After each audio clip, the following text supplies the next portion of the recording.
people who joined, so you can start. Let's look, they'll eventually join. Let's start. A very good afternoon to all the eminent speakers in the audience in the second panel discussion of the HR-Conclave on innovation in HR. Today we'll be having a panel discussion on redefining diversity and inclusion, building a more inclusive organization. The more diverse the workforce, the more different ideas will be put on the table. Future organizations relying on a high level of interconnectivity will be composed of a large number of people belonging to different backgrounds. This will require a high degree of cross-cultural skill in the employees. Industry 4.0 would demand a setup which is more inclusive. But what will be this inclusion? That is one key question to ponder upon before making this an integral value of an organization. Industry 4.0 would demand that we redefine the inclusion paradigm itself. With new laws enacted every day, inclusion has become a very important factor on which HR needs to ponder. Will this 4.0 organization be more diverse or more inclusive? To take it as a panel discussion, we have a prominent and the dignified panel members moderated by Mr. Praveen Kamath. We can introduce the panelists before I hand over the proceedings to Mr. Praveen Kamath. Mr. Kamath is a General Manager and HR Head, Global Delivery and Enablement at Wipro Limited, Bangalore. He's a senior human resource professional with 23 years of work experience working with large conglomerates managing human resources, functions across the globe for IT, ITES, manufacturing setup. He has an expertise and it includes setting up and operationalizing large HR functions in India, Asia Pacific, Europe, and America. I welcome you today, sir. We also have Mr. Rajkumar. He's a Director of Human Resources at Sunera Technologies. He's seasoned human resource professional with 19 years of broad generalist experience with a proven record in developing and implementing best practices, along with a flair for creating work environments that attract and hold top-notch talent in achieving the organization mission. I welcome you in the panel, Mr. Rajkumar. Thank you so much, Ravi. Thanks for talking. Mr. Vinay Gurma, he's the Global Head Business HR at Tech Mahindra, and he's the leading HR business partner function for the IT business of Tech Mahindra globally. He also led the region HR for all geographies other than North America and Europe. And prior to this current HR role, he led the delivery excellence, including Six Sigma, CMMI, and other models for a decade. Welcome, Mr. Vinay Agarwal. We look forward to hear from you as well. We also have Ms. Vejayanti Srinivasa Raghavan, who's an associate partner in the workforce management at IBM. She's an author, research scholar at Bangalore, Karnataka. She's PMP and IBM certified delivery project executive with more than 20 years of experience in project management, consulting, vendor management, and knowledge management in a diverse and global environment. She has a proven track record in implementing technology strategies, provisioning enterprise-wide technical solutions through the alignment of business and the information systems. Welcome, Ms. Vejayanti. Opportunity, madam. Thank you. We also have the last panelist for the day is Mr. Vivek Rao. He's AGM HR Ashok Leland, Chennai. He is recipient of Dr. PVR Murthy Award for Thought Leadership 2019 by NHRD, and he has been a speaker in NHRD as well. We look forward to hear from you, Mr. Vivek Rao, because I am a true fond of people who have been addressing NHRD in the past. Looking forward for a great panel discussion. Over to Mr. Praveen Kamath for the proceedings of the session. Wonderful. Thank you, Dr. Nidhi, for this lovely introduction of all of us. I'm sure with very senior members of HR fraternity being here from diverse industry background, I'm sure this conversation would be very, very interesting. And of course, we will have some take home for all the participants who are joining us. I can see 53 of them joined us at this point in time, and I'm looking forward for having them interact with us as we get into the panel discussion. What we will do is we will start with initial remarks from each one of them, who bring in significant amount of years of experience, working with these large corporations. So I'm sure they will have initial remarks on this very diverse and controversial and evolving emerging topic. And all of us are, grappling with these opportunities which we have as leaders in the respective organizations. I'm sure they'll have a story to tell us in the initial 10 minutes, 10 to 12 minutes, and then we will get into panel conversations between us. What I would request all the participants there, please be liberal in writing all your questions so that you can make my life a little easy to pick and choose and copy your questions to my speakers today. So Raj is from Sunera Technology, Vinay is from Tech Mahindra, Vivek is from Ashok Leyland, and we have Vaijayanti from IBM Global. So that's a dashing, leaders on the panel there. Curiously, I just want to give you a passing remark about, the who's who in the consulting organization who has spoken about diversity and inclusion. And I've been party to diversity and inclusion for the last 1.5 decades with this corporation, Wipro. And I've seen significant movement in terms of attracting bigger talent pool or really engaging ourselves with the people and the talent which we trust all the time, giving new perspective to how we work, especially on the millennial and the talent who get themselves established for the first time in a new geography. An element of better ways of looking at decision making, and of course metrics around performance and outputs. Thereby, I think gaining confidence of customers in our journey to build, be it top line or the bottom line of the organization. So somewhere I think today's panel will focus on how does this very concept can relate to the end customer by being very inclusive, by having a talent formula or talent management formula for all these organizations whom we are having today with having senior leaders of being in the panel. Let me quote some statistics around this, and this is for just about us to understand and for academic interest. McKinsey said 10% of increase in gender diversity really increases the EBITDA by 3.5%. There is another statistics which says 70% there is chances that you capture newer markets or newer geographies, and it can yield better performance in your journey into a new landscape of talent. Harvard Business School had done a review, and they said it increases 90% of revenue. Again, the population here, the statistics which comes out from different ways or talent population. So you should take it at with a pinch of salt there. But I think these statistics are amazing when I read them. Boston Consulting did a study, and they said it's matching. 90% increase in revenue is true, as mentioned by Harvard Business School. Having said this, I think we have enough and more challenges. Be it in leadership development, be it in measuring our talent population when it comes to diversity and inclusion, and the metric around the input metric around talent and diversity, leading to the output metric, which could be the top line, bottom line, market share, or building your brand equity in the market.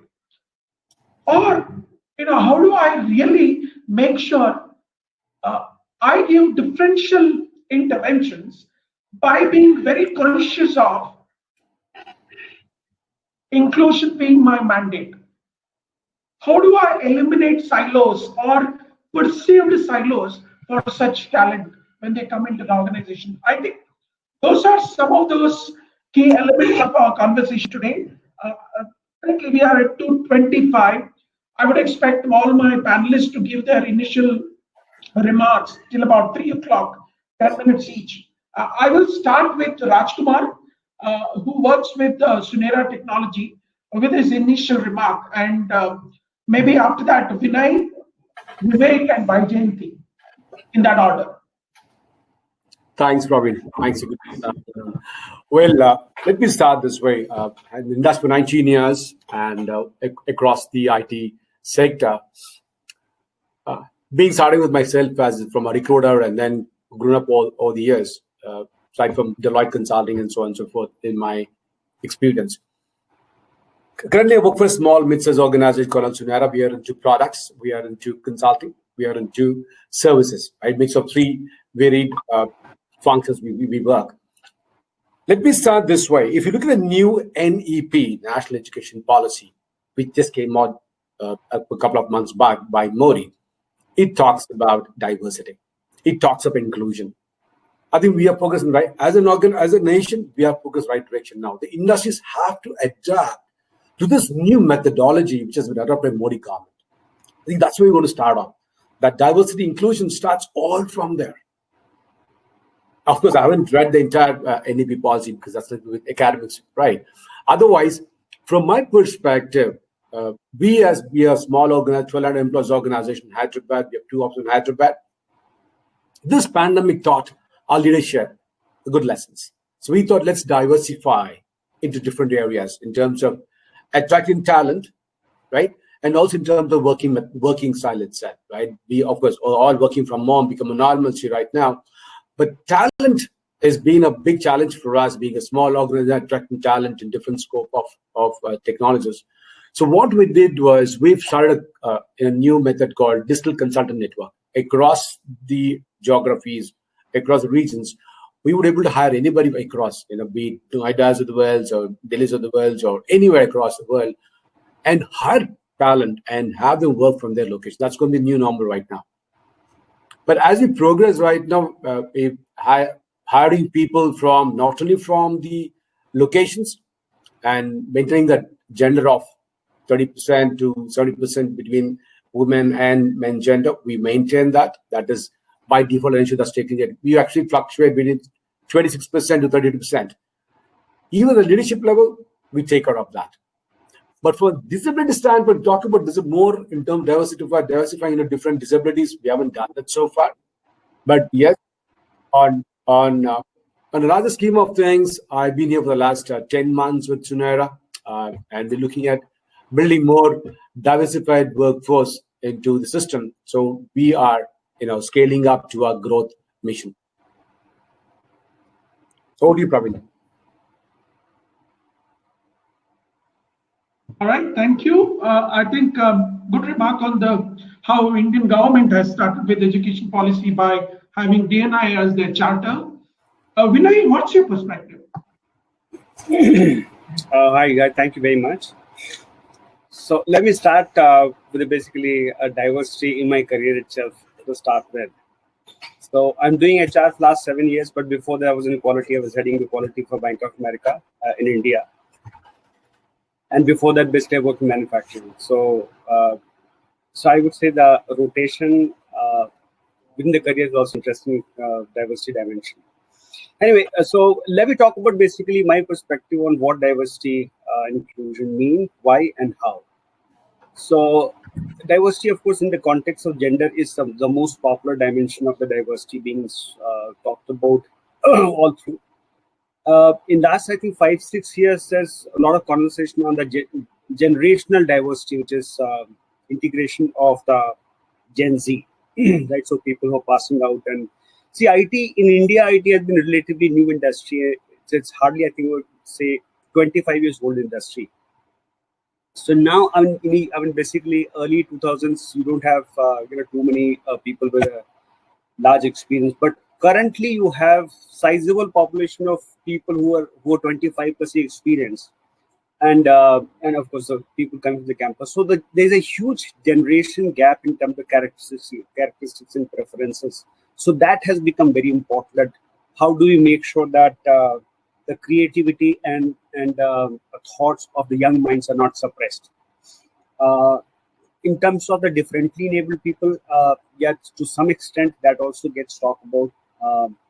And the fourth point, which as a HR head, I've realized is the nationalities. There's a new dimension. So all the Indian IT MNCs always had a workforce in different countries, but the biggest countries which used to take the manpower, namely US, I can take example of Singapore and Australia, for example. All these three countries have now the localization policies, and they're encouraging all the employees to hire locally. So I would say the proportion of the global workforce is increasing, local employees. So that is really adding to the diversity. It's a good thing, but at the same time, as corporations, we need to be much better prepared to integrate them and make them equally comfortable.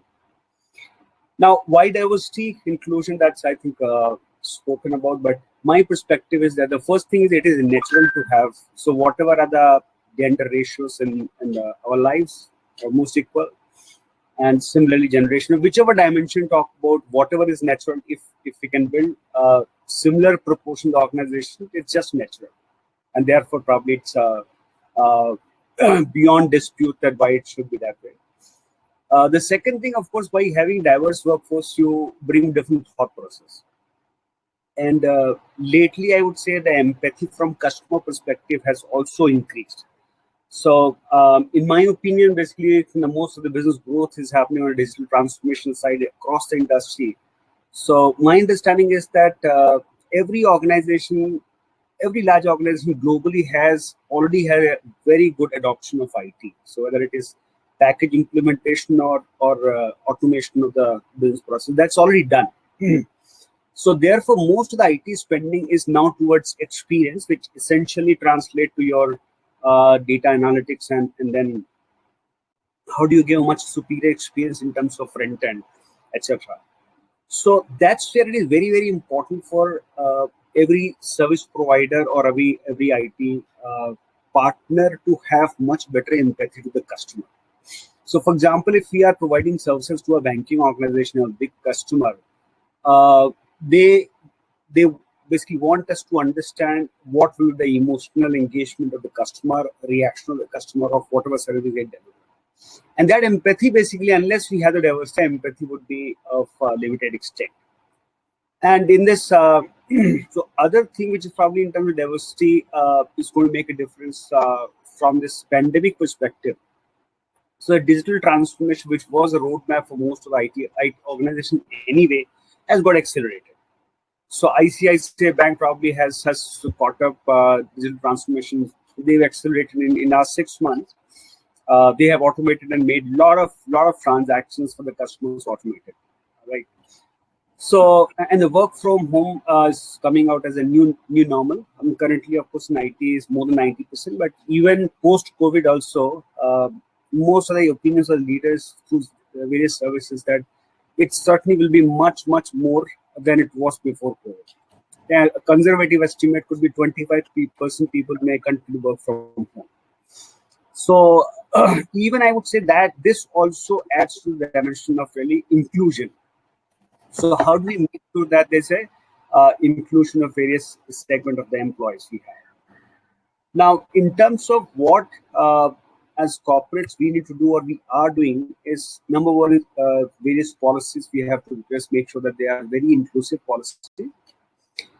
Second thing is we need to constantly listen, saying that okay, we have tried our best to build a diverse workforce.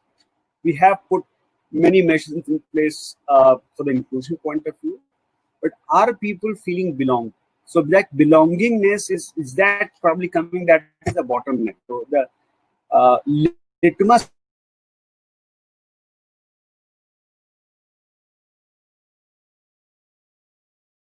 is other modes is very essential. And most important thing is it's a mindset, right? So all of us have natural biases. How we can get rid of the biases to have very open mindset and be very inclusive in the way we operate, the way we manage our teams. And eventually, all of that basically diversity inclusion has to be part of a culture. So it has to be in the ways of how things are done in an organization. So that's my perspective on what diversity and inclusion, what were new dimensions coming in the recent times, why it is important, and what are the things that we are doing or we need to do the diversity inclusion. Thank you very much. I hand over to you. Thanks, Vinay. I think you covered the generation gap, nationality, local versus international, customer perspective, and impact on policies. I'm sure Vivek will have a different perspective here. He comes from Ashok Leyland, and I'm sure being there for several, I don't know how many decades Ashok Leyland is in existence, more than 100 years, I think, I'm sure. Wipro been there for 60 years, so I'm sure they're big brothers and Wipro. So, Vivek, your interesting stories and initial remarks. Yeah, thanks, Praveen, and welcome everybody. Hi to all the students here. And very interesting observation there, Praveen, because Ashok Leyland is a 75, plus year old company, and like you rightly pointed out, currently I find myself a minority in this panel, right? Everybody is from the ITBS industry, and I find that I'm the diversity candidate here. So let me throw in two bits from my industry and my organization's perspective, right? And what we would be looking to do in the future, and what we have been currently doing, right? So a bit about myself before and my company. Ashok Leyland, as you know, is in the commercial vehicle space. We are India's second largest commercial vehicle manufacturer. We've been around for 75 plus years. We have a global presence. Actually, we're an Indian MNC, we'd like to call ourselves, and present in around 35 plus countries, 5 continents, manufacturing facilities in Africa, Asia, India, of course, South Asia, the UK, etc. And we have a very large and diverse workforce, right? Which is where I'm coming from. And how do we recognize diversity, right? So, when I spoke about, we also have certain parameters, to measure ourselves upon when we think about diversity. The first one, of course, would be gender diversity, because I'm in an engineering / manufacturing industry wherein traditionally women have not been, participating in as much as men, and the percentage of workforce therefore is very important for me. So gender would obviously be the primary one. But apart from that, there are very interesting takes on how we look at diversity itself. So Ashok Leyland evolved from Chennai, from Madras, from South India, and for a long time we were seen as a South Indian company, right? So for the past 10-15 years, we've been trying to shed that image.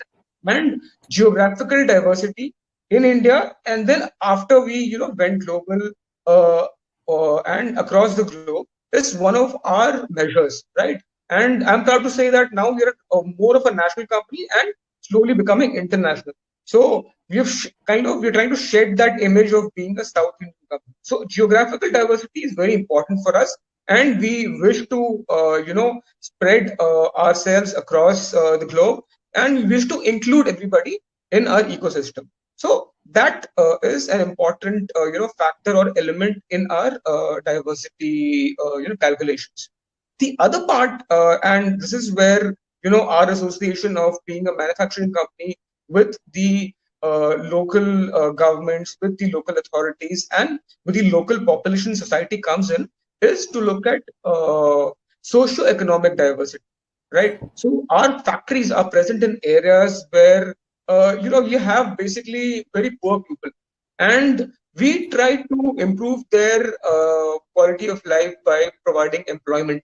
So we have factories in Uttaranchal, right, or in Bhandara near Nagpur, or Alwar in Rajasthan, right? And we look at hiring fresh manpower from these areas wherein traditionally people have not been engaged in engineering industries. So socio-economic diversity is also a way in which we try to improve our workforce, and also give a chance to people who have not been represented before to come to and join industry, right? So that is another part of our diversity agenda.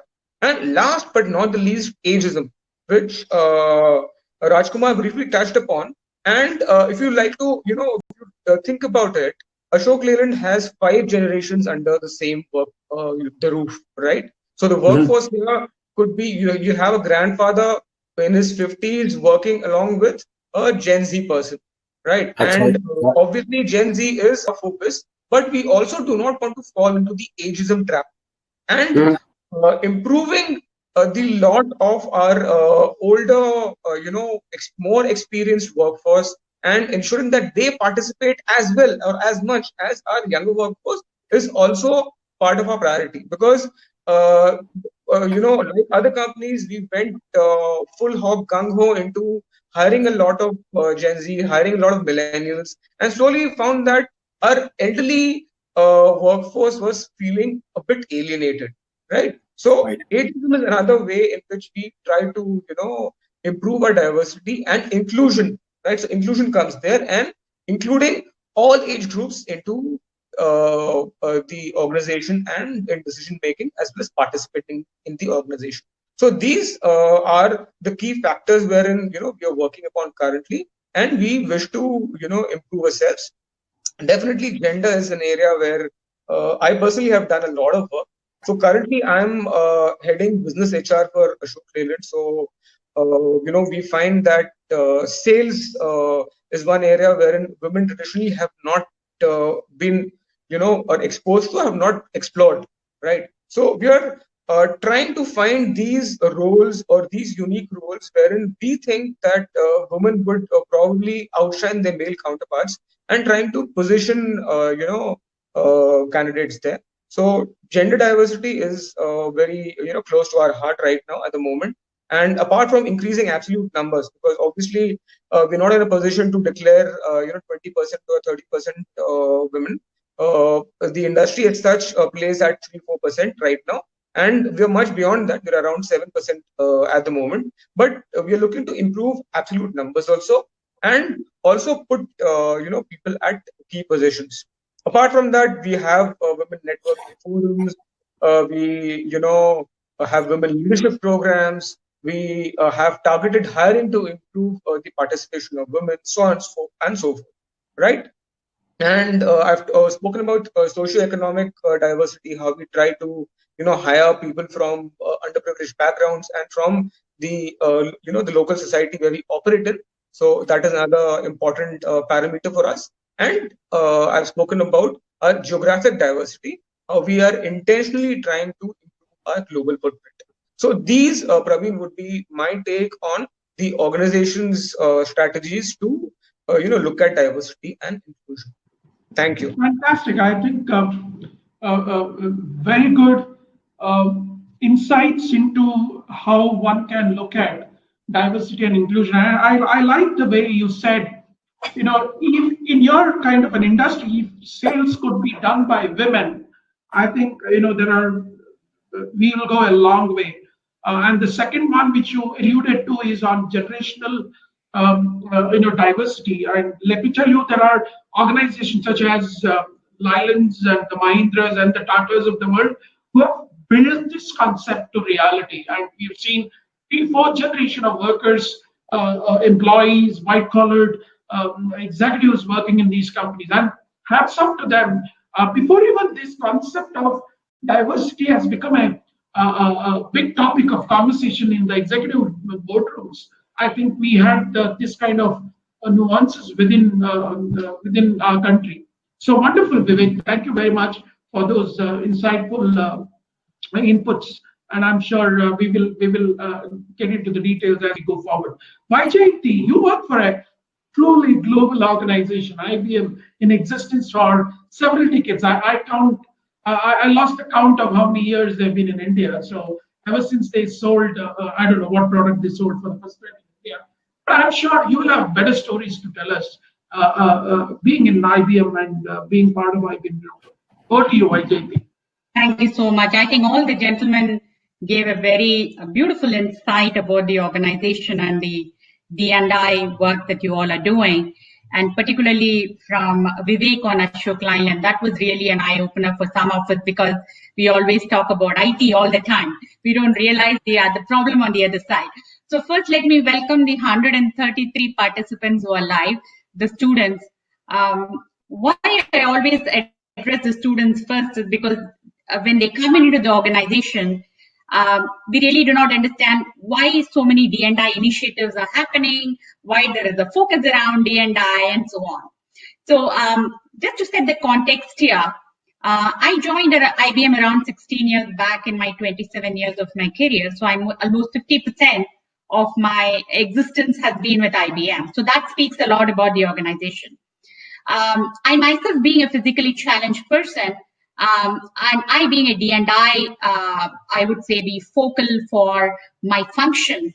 That speaks volumes about IBM, right? Being representing this discussion, I became very emotional because that's so dear and near to my heart, this particular topic. When you look at IBM, I'm going to speak more about IBM because I worked in a manufacturing unit. I worked with IT more from the IBM perspective. One thing that IBM believed early on, when we look at the early stages, they started embracing diversity in 1899 itself. It's something not new for IBM. And many times when I used to watch the TV advertisement of IBM, it will just fly over my head. I can't even understand what it is, because they were thinking too ahead of the time.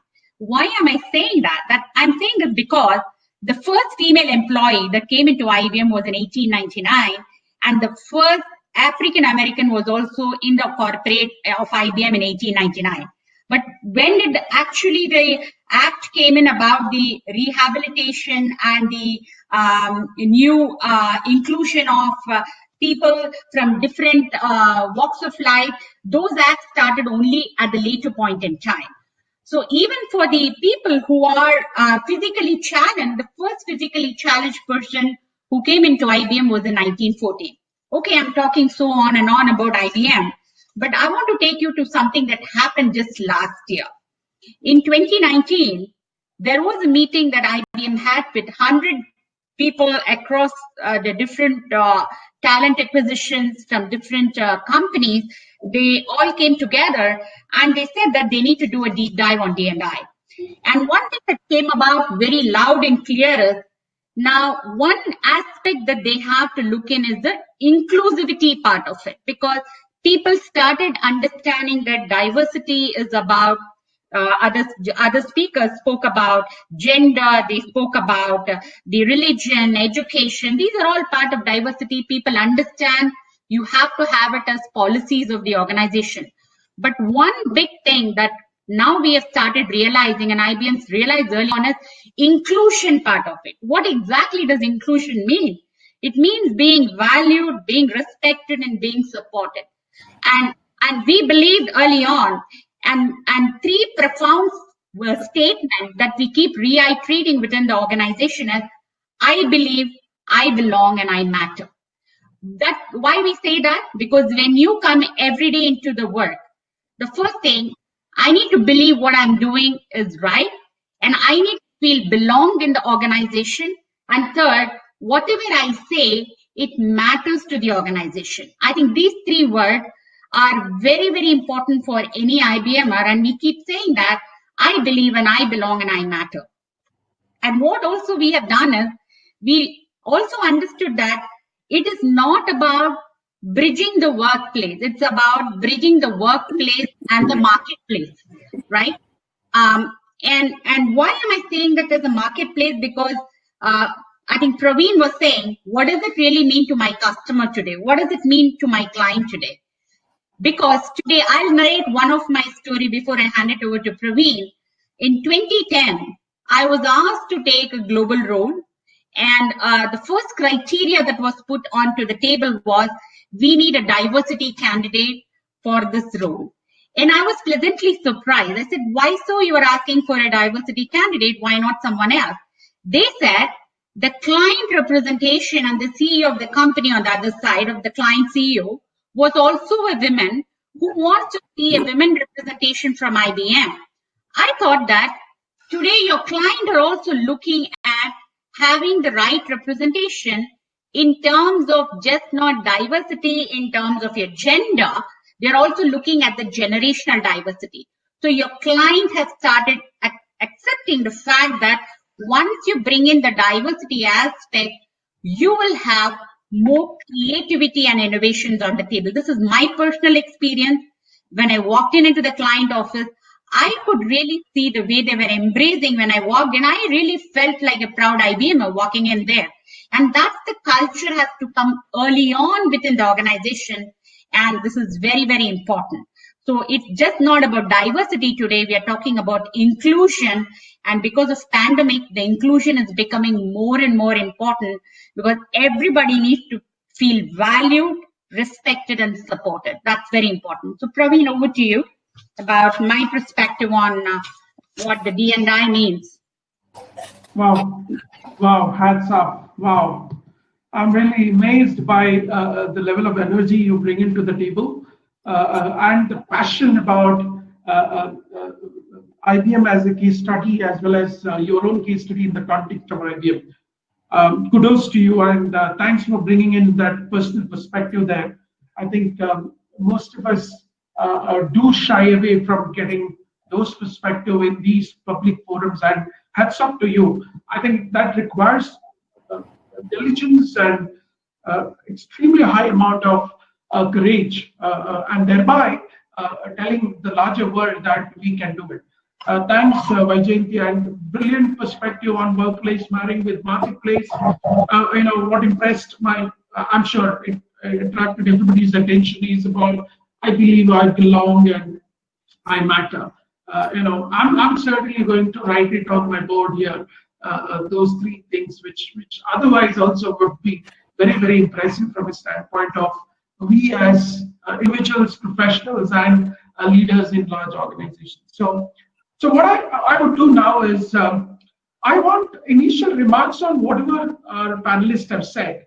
Raj, any initial remarks on whatever been said by Vinay, Vivek, and Vaijayanti? I would add on to what Vaijan is talking about, right? When I joined this firm 10 months back and I was doing a campus hiring, my manager said, I report to you, Raj, if you want to hire women, we want to have challenge for 6 months maternity. And we are in a service industry. We've got to run a system 24/7, right? So I could do my justification. I could give my case and said, I will do it. And we got about 70-30.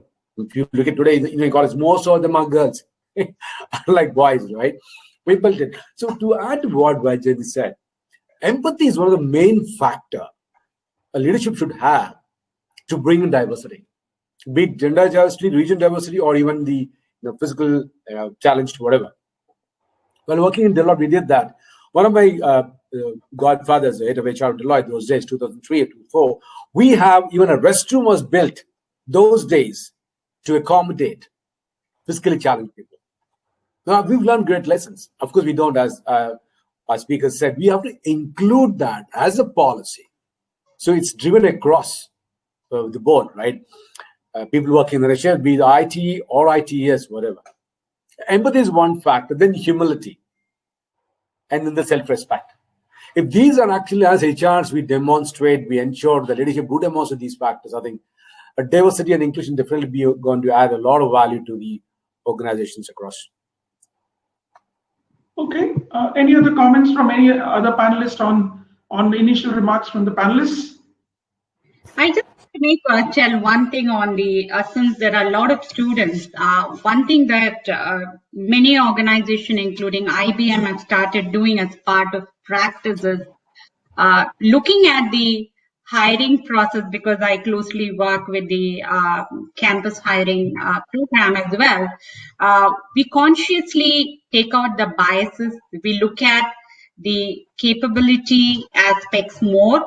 So we kind of bring in that awareness early on to the panelists to go for the selection process as part of D&I, that should not have an unconscious bias. I think that is you'll be hearing this word quite often when you get into the corporate, unconscious bias. So you should not have that. How do you really keep that aside and ensure that you are open to the skills and the expertise they bring in, and you are you're absolutely transparent in the way that you communicate? I think you will start seeing whichever company, I'm sure IBM, when it walks in, you will see the kind of transparency that comes in the hiring process at your college itself. So these are some things that we are doing, Praveen, just to add on to the other speaker who spoke now. Yeah. Wonderful, wonderful. Thanks, Vaijayanti. Good perspective, which is very different. Yeah, go ahead, Vivek.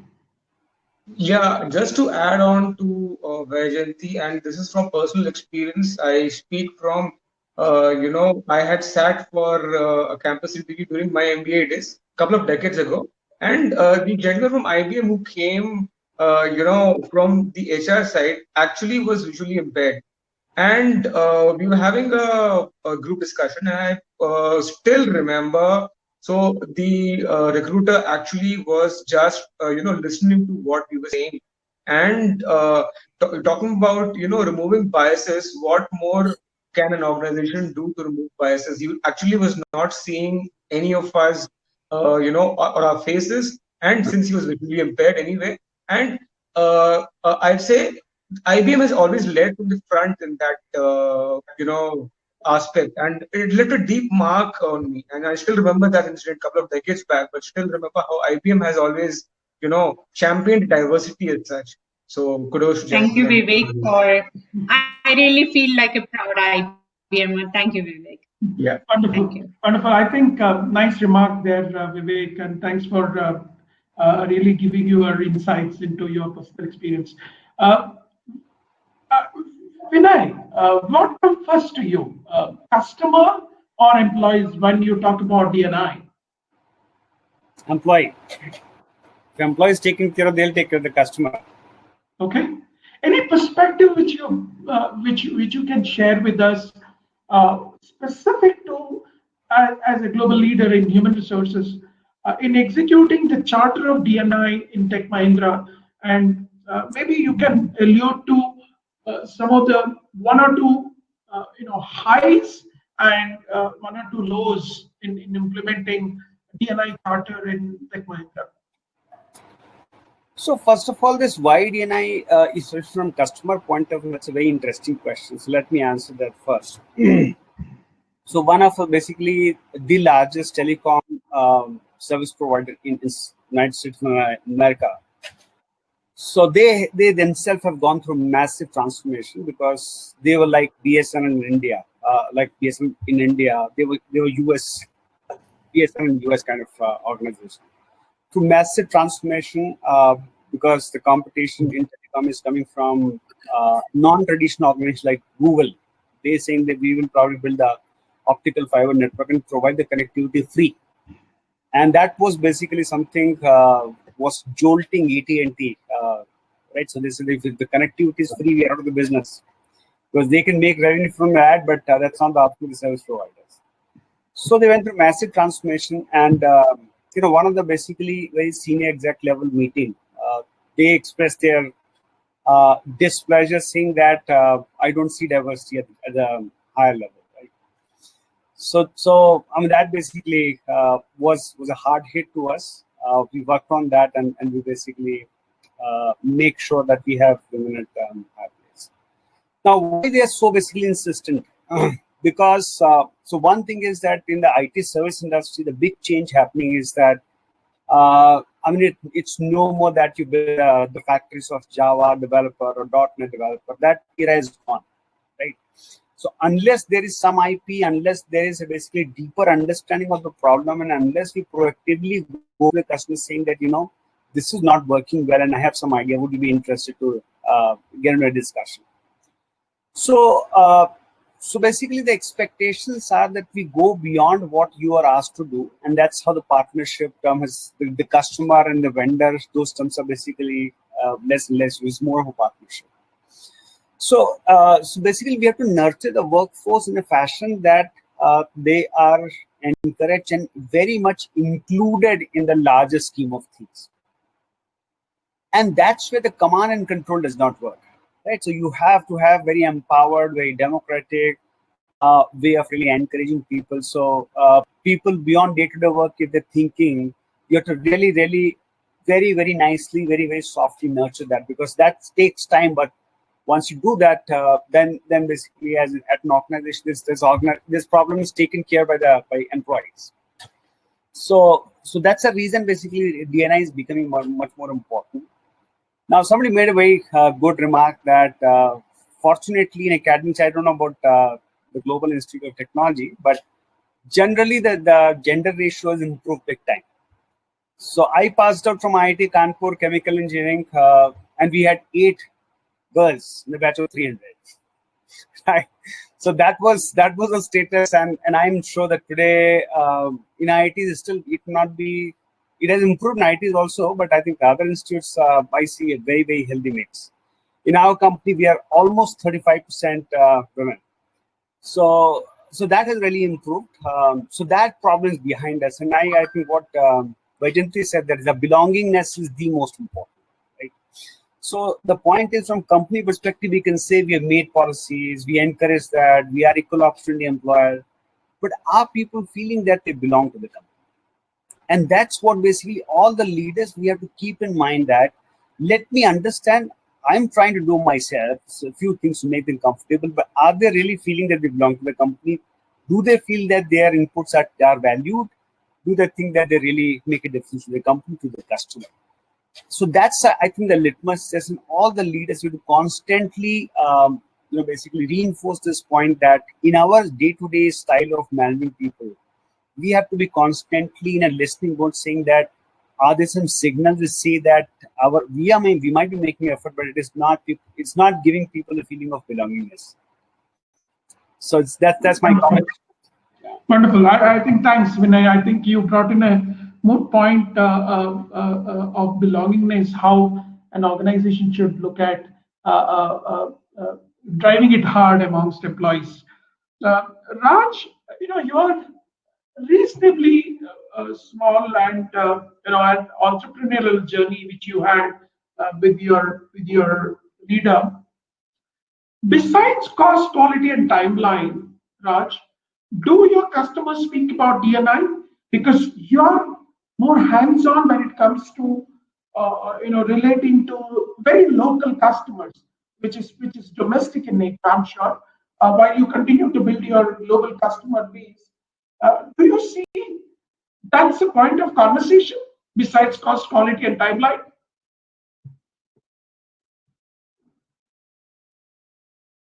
Unmute yourself, Raj. You have to unmute. Yeah. Sorry for that. So let me quote you. We are actually getting into the compliance certification, the CMMIs and SOC 2 and so on and so forth, right? So we talked about 2-3 customers back in the US. We work for one of the telecom operators in the US as well, one of the major prepaid telecom operators in the US. And we had one healthcare, another one maybe manufacturing industries in the US. Very clearly, they said about the diversity. And we should maintain that % ratio of diversity in the organization, working for the projects too. Right? So when you talk about quality and time and so on and so forth, I think we are progressing towards that, Praveen, across the industries. Like good friend Vivek stated, right? There's a manufacturing industry right now, right? If you look at the way the Gen Zs and the millennials we're talking about, a lot of women are being about to get into these engineering colleges, your IITs, your IIMs, and so on and so forth. Today, look at my sales team is at least 40% is women. And they rock. We pick up people from ISBs or IIMs. They do extremely well, right? I think we're in the right direction. We actually, I take the privilege when I talk to my talent teams, to build teams. As we're doing a drive for the sales team to pick up a huge sales team, we said, okay, let's look at at least 30% to 40% could be women's gender, right? And I think that's where we're looking at, Praveen, to answer your question. Sure. Raj, I think interesting point of view. Vaijayanti, tell me, in a large organization like yours, there is a lot of mandate around D&I. How does HR help in bringing in systematic processes to ensure you can really convert the vision statement to reality through these interventions? Name some of the interventions which is really embodied into the systems within IBM and inculcated in the minds of employees. Give us some examples. Yeah, just to give you a perspective, we have a maturity model, what we call it as, right? We have segmented them into typically 4 different towers. We call them as, one is a compliant, because you have to be compliant to certain percentage, because earlier we used to say, oh my God, I have to bring 10% women, 20% women, why are you giving me targets? Now gone are the days, now compliant is taken. It's part of our DNA now. So for a company like which is going to just start now, they will be in the compliance zone now, right? That's what some of them are talking. The second is the prioritization. We call it as, you have to have this as a priority. Once you've gone past the compliance mode, it becomes a priority of your business. Then third, we call it, you strategize as part of your business. That is the third element that we call it as. So the fourth part that we're talking about is the integration part, where we are ensuring that you take your client along in the journey of the process of D&I. Right? That's a very beautiful structure, because today we are seeing many of your clients are coming and partnering with us and saying, we want to go and hire from these campuses so many percentage as part of our CSR program, so on and so forth. Now, clients have understood that there are new market opportunities that exist, and they're coming in partnering with us. Now you can see that how we have gradually evolved. What became a compliant became a priority, became a strategy, now it became a part of our integration. In each of these, since it's a large organization, you need to have a specific individual identified apart from HR who can help you drive these, right? Like in my case, I'm a D&I focal for my function. So I carry certain KPIs on my head that I need to do certain things and I need to believe in it, right? Because I was openly telling you that I'm a challenged person. So what, right? So first I need to believe myself that I can deliver and I'm here, right? Then people will come along with you. So when the D&I focals are also selected, they are also selected that they qualify the position, right? So that they can take the journey along. And second thing, I was very happy to see that a lot of men and only 2 women, typically the diversity mix I was seeing here today, right? And this is very interesting combination because we want the men to be the torch bearer in D&I, right? Many times it is understood that only women will have to do it, because when we say D&I, people immediately think it's gender. Come out of that mindset. Gone are the days. We talk about LGBT and many, many things today, right? So we are also having men representation in many of these, and we make them as our sounding board, allyship with men, mentor-mentee programs. We have reverse mentoring. They were talking about the gender diversity. Generational is a big thing. We have 4 generations. Somebody was talking 5 generation. Vivek was saying in a manufacturing sector, but today we have 4 generation in IBM working under the roof. Now it's very complex for us sometimes because the Gen Z who are coming in have a completely different expectation, right? Now, how do you really help them? So what we have started doing, we have taken the Gen Z to mentor the Gen X and baby boomers, because we need to understand them and their perspective now, because they are going to be understanding the pulse of our client. The clients are having Gen Z and Gen X today, and that is how your user stories and agiles are being driven. So that is how it is today. So today the reverse mentoring is a big thing. So there are initiatives and pockets, identified individual, and we have something called as a coach me. The coach me means across the organization, across the geography, You go declare, I am ready to coach and mentor a person. You can coach anybody. I can coach a person sitting in US. He could be a US national. It doesn't matter, right? You bring the cultural diversity automatically in there, right? So these are some of the, I would say, structured initiative that we have. But what is important is a measurement, right? You can have initiative. If there is no measurement there, then all of these is of no use. So there is a structured measurement. Today we have the cognitive engine running in some of these initiatives, which ties up with our skills, with our learning ability, and with our promotion. Everything, it's at the end of the day what it is. It's about the growth of the company, growth of the individual, and the belonging. All these are tied through these kind of initiative and the measurement criteria that we have. And this is how it works for us, actually. Over to you, Praveen. Wow, wow. Jayanti, I think you touched upon multiple areas to really make me think. For a while I was lost into the conversation which I had for last 2 months on some of the areas which we want to work on, especially on generations which has come with disability, and they're making them billable for an assignment was a big challenge. And we were talking about young mothers getting, when they come back and join, what is that we should do? Should we give them a leeway of 3 more months to, incorporate all the new skills which they've lost on? I just went back to my own problem statement organization I get from my leaders, and you really made me get into that journey. So I was lost, and great insights there. Vivek, I'm sure some of your plans are unionized, and I'm sure you have a different set of problems when it comes to managing diversity and inclusion. Give us some flavor of your factory setups and how do you really maneuver this concept of driving inclusion as a theme without being really explicitly known to the people. If you do it wrongly, if you communicate not appropriately, I think that can get into wrong hands in a factory setup like Ashok-Lave. So what are the mantras you follow to deal with diversity of population, employees you have with the bent of unionization? How do you handle it? Okay, so that's a very interesting question because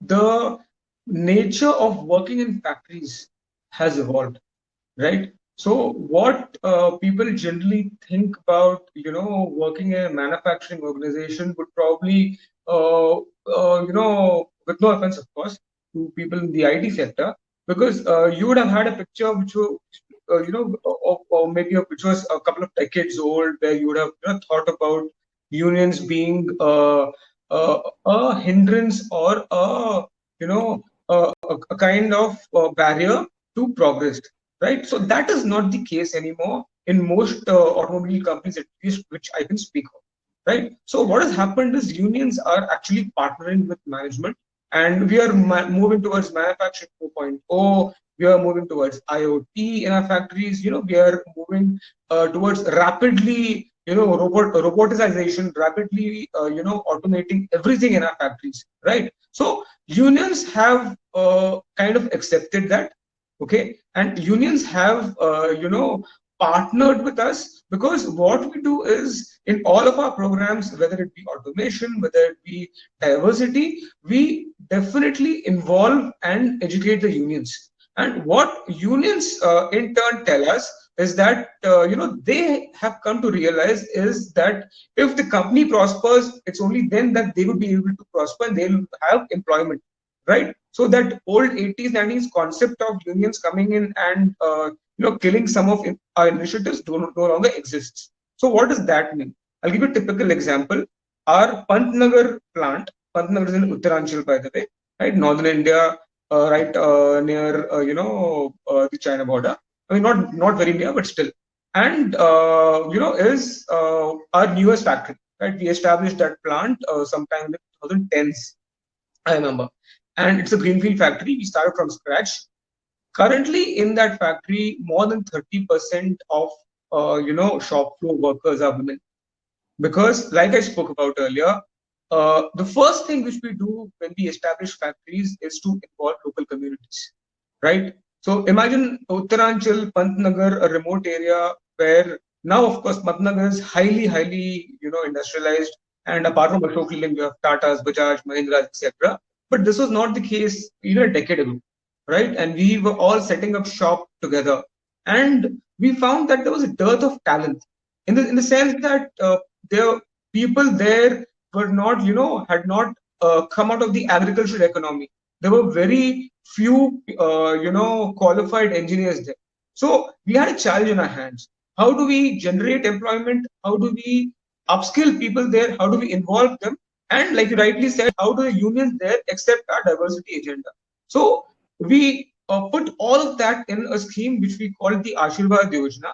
What happens is we pick students from 10th standard from these remote villages in Uttaranchal. And trust me, 99% of these students would have no plans of continuing their education after standard 10, right? Because they belong to very poor families, agricultural families who would, probably tilling their land for the past 5 generations. And we show them the way by, we've tied up with NTT of Bangalore. And what we do is we've created a skill academy inside our plant, and we employ them in our shop floor. We give them a 5-year NTTF diploma program, these 10 standard pass students, and then we employ them in Ashok Leyland. In turn, what we are doing is we are generating employment, we are upskilling the environment. Some of them have now left us and gone to other companies in the region, right? Tatas, Mahindras, and vice versa. So slowly what we are doing is we are uplifting the quality of life of people around our plants. And unions definitely are on our side in that. Without the participation of unions, this wouldn't be possible, right? And when we did this Ashirvad Yojana, we took a conscious decision to have more women than usual, right? So 30%, I'm proud to say that 30% of our workforce in that plant are actually women, and they're leading from the front. They're working on the shop floor with their hands, right? I don't know if you remember, a couple of years back on a Women's Day, there was this viral video which showed Ashok Leyland factory. There was a girl entering the factory, and then she found that, actually women are working in the factory and building trucks. So that is the reality now. Yeah. And this mindset change has come in over the years. And this will only come in with the participation of the workforce, and when they realize that by doing this, their quality of life improves. So that was, what we did in one of our plants. And apart from, the factory environment, we just manufacture vehicles in the factories, right? That is not the be-all and end-all of my organization. A large part of my organization is actually spread out in the field, which I represent, right? I'm business HR. So we are the sales and service people of Ashok Leyland too. And we are present right from Leh Ladakh to Kanyakumari to, say, Arunachal Pradesh to Kutch and Gujarat, all corners of our country. And someone was talking about inclusion and clients talking about, diversity and inclusion. So imagine a transporter who runs his vehicles, say, from Delhi and which delivers, goods to Tamil Nadu. Why will he buy a vehicle if your organization does not have the wherewithal to provide him constant support service 24/7 all across the country? So our footprint has, evolved, and we have more than 650 touch points across the country. So we have truly become an inclusive organization, right? From being a South India focused or, a Chennai focused company, say a couple of decades back, we have expanded all over the country. And this message which, we give to our customers, we call it Aapki Jeet Hamari Jeet, that's our customer value proposition, is actually also part of our employee value proposition. So we also say that to our employees, Aapki Jeet Hamari Jeet. So if you're an employee of Ashok Leyland, be it in Jammu or be it in Kutch or be it in Odisha, you are treated equally, you are included in everything, and you are the backbone of the company which people recognize. So these are a couple of examples I'd like to throw on this topic. Wow. Brilliant. It took me back to my manufacturing days. A decade of experience working in Birla's, I remember how difficult it is to articulate and then execute. Many times these articulations and communication patterns are very much in the minds of some of the key leaders, but I think you alluded to some brilliant examples of how did you do in an organization like Ashok Leyland. Which brings me to Vinay. Vinay, I'm giving you a spin to this conversation, and this man has been very, very impressive. None other than Anand Mahindra. And I've seen him actively writing, tweeting all the time about diversity, inclusion. His focus on people as the torch barriers to make sure he makes a difference in his thought process while continue to build the organizations which he's been building. Give us some flavor of your leadership thoughts around diversity and inclusion, starting from Mr. Mahindra himself. If you can, that would be helpful.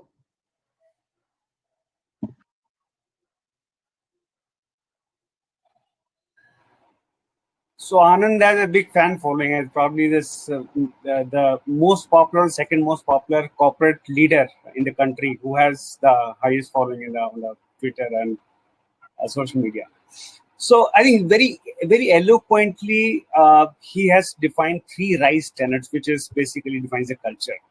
So alternative thinking, driving positive change, and accept no limits. So these are 3 very simply articulated that defines a culture. So RISE tenet is what basically our guiding factors. So yeah, I mean, Anand himself, I think basically he's built a persona almost 3-4 tweets in a week. He does that. So I think he's popularly known, and he's a very visionary leader. So in terms of the D&I, I don't have much idea about the manufacturing practices, though I'm part of the group HR think tank. So of course there's no discrimination, equal opportunity in true sense, and in fact there are several comparisons that in terms of ethics, Tata is better or Mahindra is better. Both are actually examples, and some people feel that maybe Anand, since he continues to be a very active leader in the group, probably he's able to nurture it very, very strongly. So slight deviation, but in terms of the practices that you spoke some time back. So I want to just share that. So we started something called ISR, Individual Social Responsibility. Right. So about 2 years back, I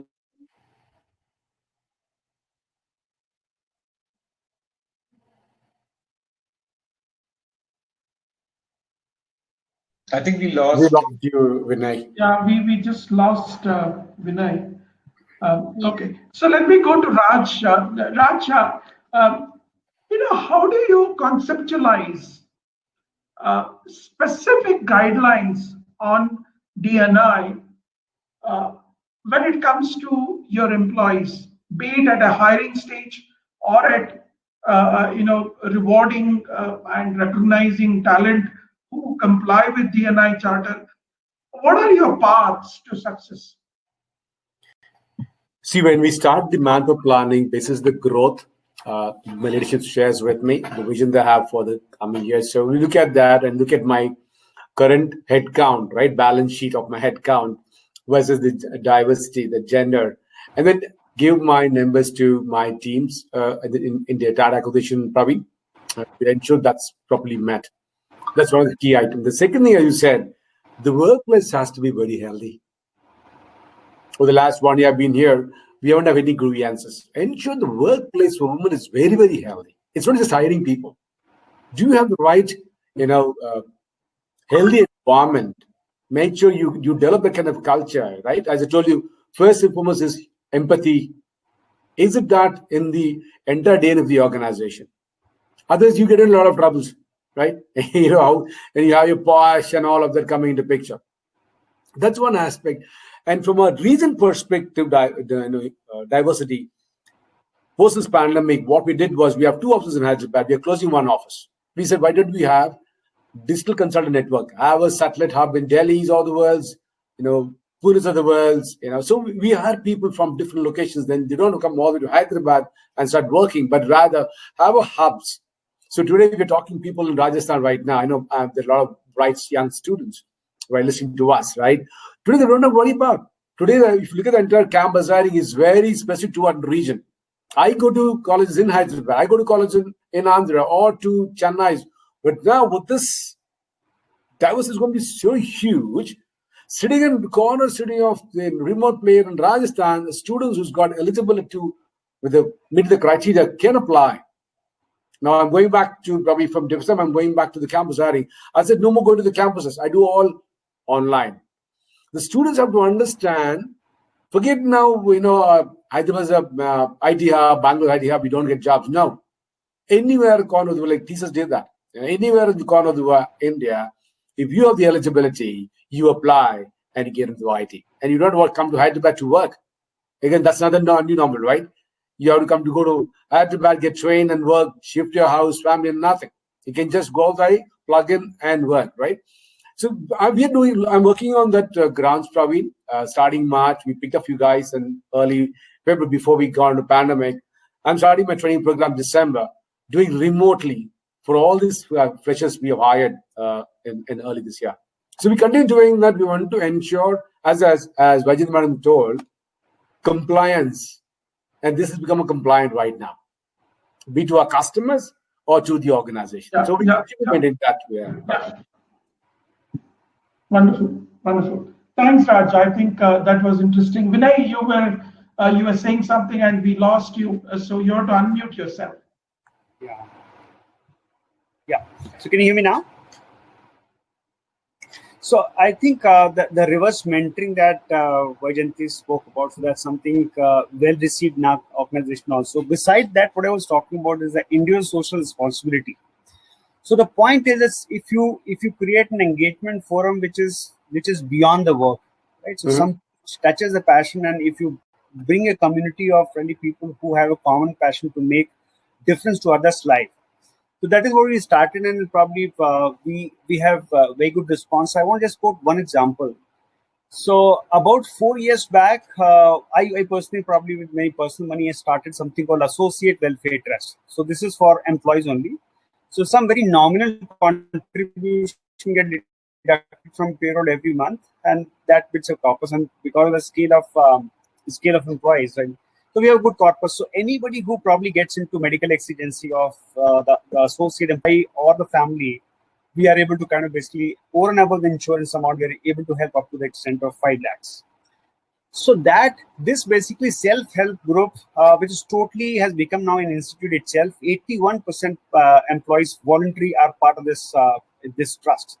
So basically 10 volunteers who are the active trustees on a rotation basis with full governance. This has become a institution itself, and so this is one of the ISR initiative. So I'm saying that connecting people on the passion that basically people are very passionate about is something also engaging. And I must say that in all these initiatives, the participation from women is almost 50%. So any initiative you look at. So I'm saying that beyond work and things basically which has nothing to do with the official charter, etc., is also helping to build that belongingness. So my focus on is belongingness is probably increasing. That diversity inclusion is okay, but are people really feeling the belongingness? That's where my focus is. Wonderful. Thanks, Vinay. I think that was interesting. So I'm mindful of time. I would request all the panelists to give one final remark, concluding remark. I will start with Vaijayanti. Vaijayanti, you can go ahead and summarize your thought on the topic today. I just want to leave you with one thought which IBM always says, and I truly believe in. We say be equal, and that would mean that will be the agent of change for just not the employee, but also your customer and the society. So be equal is what I want to leave with, because that word still stands out and it's very dear to my heart as well. So that's the final word I have, Praveen. Wow. Oh, be equal. Wonderful. Wonderful. Vivek? Yeah, so I think what I've learned from this panel and my panelists today is that diversity is, not only part of the employee value proposition, but also part of very much part of the customer value proposition.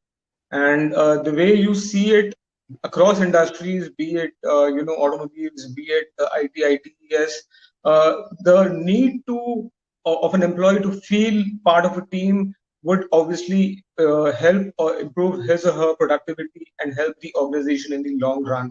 So it is an imperative that all of us as HR leaders drive this agenda and make it a more just, equal, and inclusive world. Thank you. Wonderful. Thanks, Vivek. Raj, any concluding remarks? I'll wait for Vinay to give us remarks. Vinay? Okay, just to students, first of all, my best wishes for your success in the career. And I would just say that when you enter into the corporate world, you will see the multiple generations working together. So be patient and contribute to bring that equality at the workplace. Yeah, Raj, you can So, go now. about to address the students, Praveen. Okay, 3 things I want to give them quick tips, right? First and foremost, as students, there are a lot of options. Believe in yourself. Everybody has got a room in the industry. Keep that in mind. No comparisons. You are unique and you got great skills. The market has opened up for each one of you with this pandemic, right? As I told you, there's a lot of options coming over. Number 1, have a mind sight, not the eyesight. Visualize that you are a good programmer. Build up your skills accordingly. Number 3, work with conviction towards your goal you set for yourself. Believe yourself, have a mind sight that you are good, you have great skills, right? And then work with conviction. I tell you, all of you today, sitting and listening to us, will be successful in your careers. All the very best. Thanks, Rory. Thanks, Raj, Vivek, Vaijayanti, and Vinay for those insightful session. For me, I always say this. As a child, when I was grooming myself from a vernacular medium in a small village, I used to see a lot of people who otherwise are very ordinary doing some of the brilliant extraordinary work. I think agnostic to where we are today, our effort to build our own records and beat our own records could be something which we should look at, be it diversity or inclusion or new ways of working, or looking at a very difficult situation which we are going through. And my request to all the students here would be, look at a Sergei Bubka, who could, he's a pole vaulter, and he could beat his own record 35 times. And recently, I think 1 month back, after he leaving the field, there is a world record which has been achieved, crossing his own target. World record. Yeah, pole vault. The other example which I can give it to students here is Joseph Schooling. And this young boy, 9 years of age, comes near the winning pedal to thank and ask Michael Phelps, how did you achieve so many medals? What is your secret sauce of success? And this boy beats Michael Phelps hands down to win the gold medal in 2016 Rio Olympics. I think all of us have our own ability to win and come out of this kind of a situation. This was a great day for all of you, wherein I think variety of topics have been discussed, and we ended with diversity and inclusion. I'm sure this was useful. If not, your college will have all our credentials and our coordinates. Feel free whether to link up with LinkedIn. Each one of us, you will find us in LinkedIn or in our social platforms. We are more than happy to come back to you, help you in any other forums or formats of connection. I wish you all the best. I would request and submit to Dr. Nidhi on behalf of the entire panel that we are all available for you at any point in time, be in mentoring or being there for taking few more sessions for your kids. We are more than happy. Besides, when the flights are on, come to a beautiful city like Jaipur, and I'm sure we will all enjoy being with you there. Thank Dr. Nidhi for giving us this opportunity to be in this panel. Over to you, Dr. Nidhi. You're on mute.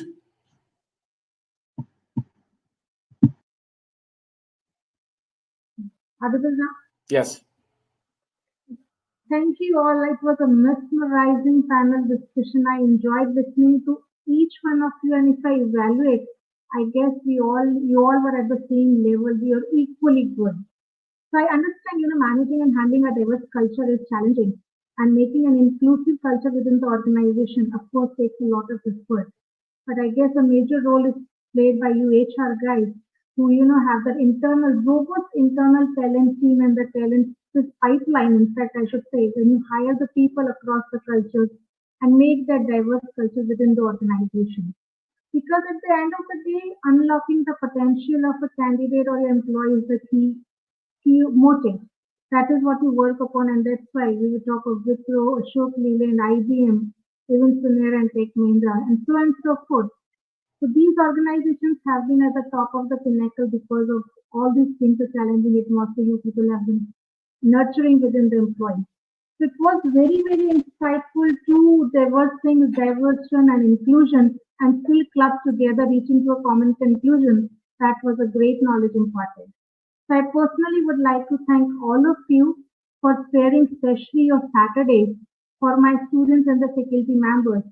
Would also like to thank the RTU Kota, the Technical University, who gave this opportunity to us to conduct this beautiful HR-Conclave.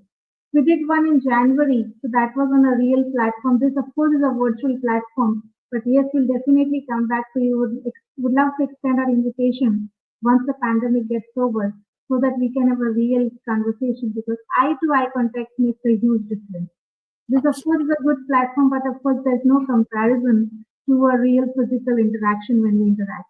So on this note, thank you again once team, and I look forward to many more such conclaves in future. And special thanks to ICT Academy for connecting you all to us. Thank you. Thank you very much. See you all. Much. Thanks, Praveen. Thanks, Vijay. Thanks, Vivek and Vinay. Thanks, everybody. Yes.